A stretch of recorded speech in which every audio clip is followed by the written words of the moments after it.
ба муносибати рӯзи ваҳдати миллӣ дар шаҳри Турсунзода ҳамоиши тантанавӣ баргузор гардид, ки дар он роҳбарону фаъолон, собиқадорон ва ҷавонон иштирок намуданд. Баромадкунандагон қайд намуданд, ки маҳз ба шарофати тинҷиву осоиштагии ватан ва қабулу амалӣ гардонидани даҳҳо барномаҳои давлатӣ дар самти рушду тараққиёти соҳаҳои гуногуни мамлакат, кишвари мо дар арсаи ҷаҳонӣ обрӯю нуфузи худро баланд бардошт. Ин аст, ки сокинони мамлакат дар фазои оромиву суботи сартосарӣ пайи кору амали хеш қарор дошта, баҳри пешбурди зиндагии осоиштаи худ ва ободу зебогардонидани диёр камари ҳиммат мебанданд. Дар заминаи барпо намудани сулҳу ваҳдат, ягонагиву дӯстӣ, суботу оромӣ, рукнҳои давлати соҳибихтиёру демократии ҳуқуқбунёд дунявӣ ва иҷтимоӣ ташкил гардида, ба ташаккули ҷомеаи озоди шаҳрвандӣ, низоми ҳуқуқии адолатпеша ва оғоз намудани барномаҳои пешрафти иқтисодиву иҷтимоӣ шароити зарурӣ муҳайё карда шуд. Фарҳанги сулҳ пурарзиштарин неъмат ва беҳтарин дастоварди халқи тоҷик, ифодагари орзуву ормон ва нияту мақсадҳои наҷиби мардуми шарифи кишвар мебошад,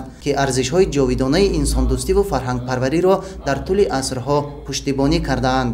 аз ин лиҳоз ҳар як сокини мамлакатро зарур аст, ки ба қадри аҳамияти ҳаётии сулҳу оромии суботи сиёсӣ ва ваҳдати миллӣ расанд ва ин неъмати бебаҳоро баробари дастовардҳои бузургтарини таърихи навини кишвари азизамон, яъне истиқлолу озодӣ, чун гавҳараки чашм эҳтиёт ва ҳифз намоянд. дар фарҷоми ҳамоиш ба чанде аз фаъолони соҳаҳои гуногун, ки дар фаъолияти хеш ба натиҷаҳои назаррас ноил гардиданд, бо диплому сипоснома ва ифтихорнома қадрдонӣ карда шуданд.